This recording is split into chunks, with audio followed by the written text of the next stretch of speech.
അസാധാരണമായ കാലാവസ്ഥകളാലും നിഗൂഢതകളാലും നമ്മളെ എന്നും അത്ഭുതപ്പെടുത്തുന്ന ഒരു ഗ്രഹമാണ് മാർസ് അഥവാ ചൊവ്വ. അടുത്തിടെ നാസയുടെ പെർസെവറൻസ് റോവർ ചൊവ്വയിലെ ജെസേറോ ഗർത്തം പര്യവേഷണം നടത്തിക്കൊണ്ടിരിക്കുമ്പോൾ അസാധാരണമായൊരു കാഴ്ച കണ്ടെത്തി. ഒരു വലിയ ഡസ്റ്റ് ഡെവിൽ ചുഴലിക്കാറ്റ് മറ്റൊരു ചെറിയ ഡസ്റ്റ് ഡെവിൽ കാറ്റിനെ പിടിച്ചെടുത്തു വിഴുങ്ങുന്ന അപൂർവ കാഴ്ച പകർത്തി ഭൂമിയിലേക്ക് അയച്ചു. എന്താണ് ഡസ്റ്റ് ഡെവിൽ ചുഴലിക്കാറ്റെന്നും എങ്ങനെയാണ് ഇത് ചൊവ്വയുടെ ഉപരിതലത്തിൽ രൂപപ്പെടുന്നതെന്നും ഇതുമായി ബന്ധപ്പെട്ട് മാർസിന്റെ കാലാവസ്ഥയെക്കുറിച്ച് എന്തൊക്കെ കാര്യങ്ങളാണ് നമ്മൾ മനസ്സിലാക്കിയിരിക്കുന്നത് എന്നതൊക്കെ വിശദമായി തന്നെ നമുക്ക് നോക്കാം.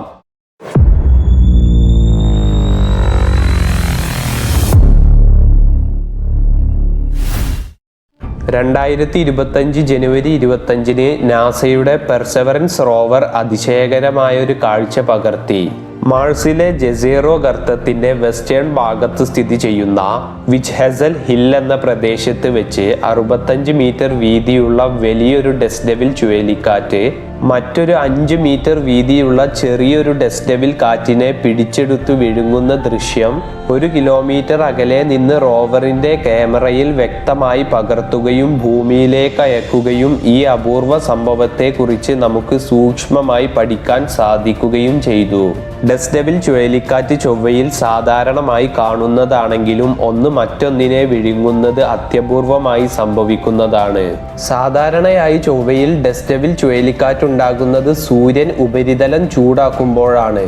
അതായത് മാർസിന്റെ ഉപരിതലം സൂര്യപ്രകാശം കൊണ്ട് ചൂടാകുമ്പോൾ ഉണ്ടാകുന്ന വായു പെട്ടെന്ന് മുകളിലേക്ക് ഉയരുകയും ഈ ഉയർന്ന വായു മുകളിലുള്ള തണുത്ത വായുവുമായി ഇന്ററാക്ട് ചെയ്ത് അത് കറങ്ങാൻ തുടങ്ങും. അതായത് ഒരു ഐസ് സ്കേറ്റർ കൈകൾ ഉപയോഗിച്ച് വേഗത കൂട്ടുന്നത് പോലെ. ഇങ്ങനെയാണ് ഡസ്റ്റ് ഡെവിൽ ചുഴലിക്കാറ്റ് രൂപപ്പെടുന്നത്. ഡസ്റ്റ് ഡെവിൽ കാറ്റ് ഉപരിതലത്തിലെ ചൂടുവായു മുകളിലേക്ക് ഉയർന്ന് കറങ്ങുമ്പോഴാണ് രൂപപ്പെടുന്നതെന്ന് നാസയിലെ ശാസ്ത്രജ്ഞരും സ്ഥിരീകരിച്ചിട്ടുണ്ട്. ഭൂമിയിലും ചൊവ്വയിലും ഡസ്റ്റ് ഡെവിൽ കാറ്റുകൾ ഉണ്ടാകാറുണ്ട്. എന്നാൽ രണ്ടിടത്തും രണ്ട് രീതിയിലാണ് ഉണ്ടാവുക. ഭൂമിയിലെ കാറ്റുകൾ വളരെ ചെറുതും കുറഞ്ഞ ദൈർഘ്യവുമുള്ളതായിരിക്കും. സാധാരണയായി ഏതാനും സെക്കൻഡുകൾ മുതൽ കുറച്ചു മിനിറ്റുകൾ വരെ മാത്രമേ ഉണ്ടാവുകയുള്ളൂ. എന്നാൽ ചൊവ്വയിൽ ഇതിനേക്കാളും വലുതും ശക്തവുമായ കാറ്റാണ് ഉണ്ടാവുക. ചിലപ്പോഴൊക്കെ 10 മിനിറ്റിൽ കൂടുതൽ നേരം അവ നിലനിൽക്കാറുണ്ട്. 2020 മാർസ് മിഷന്റെ ഭാഗമായി നാസ വിക്ഷേപിച്ച പേടകമാണ് പെർസെവറൻസ് റോവർ. ഉയർന്ന റെസൊല്യൂഷൻ ക്യാമറകളും ശാസ്ത്രീയ ഉപകരണങ്ങളുമുള്ളവയാണിത്. ചൊവ്വയുടെ ഭൗമശാസ്ത്രത്തെക്കുറിച്ച് പഠിക്കുക, പുരാതന സൂക്ഷ്മജീവികളുടെ അടയാളങ്ങൾ തിരയുക, അന്തരീക്ഷ അവസ്ഥകൾ മനസ്സിലാക്കുക എന്നിവയാണ് ഇതിന്റെ പ്രധാന ദൗത്യം. ബഹിരാകാശ പേടകം ഉപയോഗിച്ച് ഡസ്റ്റ് ഡെവിൽ കാറ്റുകളെ ചിത്രീകരിക്കുക വളരെ ബുദ്ധിമുട്ടാണ്. കാരണം അവ എപ്പോൾ എവിടെ പ്രത്യക്ഷപ്പെടുമെന്ന് പ്രവചിക്കാനാവില്ല. അതുകൊണ്ട് തന്നെ പെർസെവറൻസ് റോവർ അതിന്റെ ക്യാമറകൾ ഉപയോഗിച്ച് നിരന്തരം സ്കാൻ ചെയ്തുകൊണ്ടിരിക്കുകയാണ്.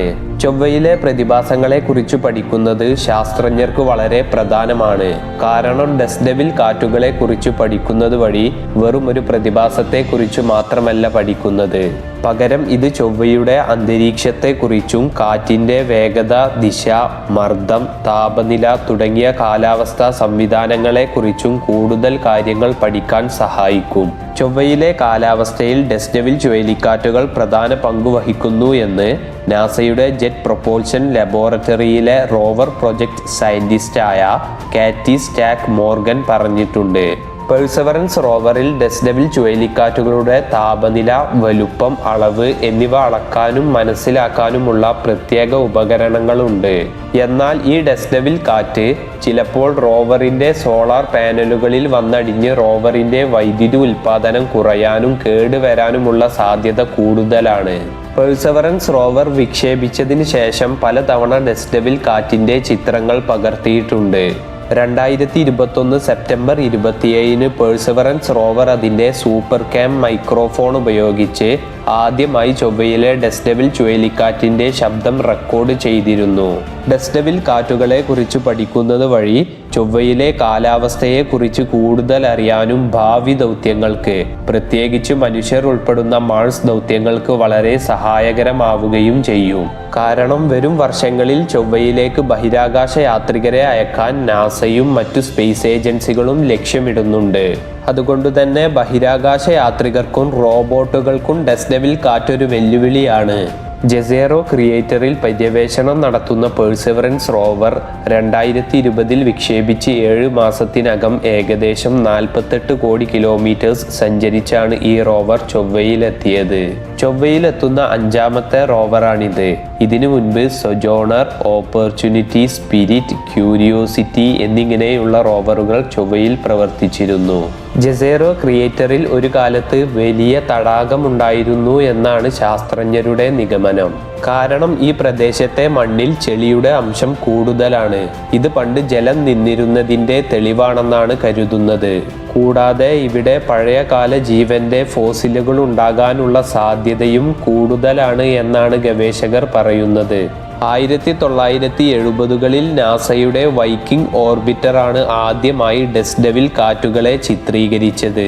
ഇതിനുശേഷം 1990കളിൽ നാസയുടെ പാത്ത്ഫൈൻഡർ ദൗത്യത്തിലൂടെ വേറൊരു ഡെസ്ഡെവിൽ കാറ്റിനെ ചിത്രീകരിക്കുകയും ലാൻഡറിന് മുകളിലൂടെ കടന്നു പോകുന്നതും കണ്ടെത്തി. ചൊവ്വയിലെ ഡെസ്ഡെവിൽ കാറ്റുകൾ തമ്മിൽ പ്രവർത്തിക്കുന്നതും ചിലപ്പോൾ തമ്മിൽ കൂടിച്ചേരുന്നതും ശാസ്ത്രലോകത്തിന് ഇന്നും അതിശയകരമായൊരു രഹസ്യമാണ്. ഇതുപോലെയുള്ള കൂടുതൽ ഇൻട്രസ്റ്റിംഗും ഇൻഫോർമേറ്റീവുമായിട്ടുള്ള വീഡിയോസിന് വേണ്ടി ചാനൽ സബ്സ്ക്രൈബ് ചെയ്യുക.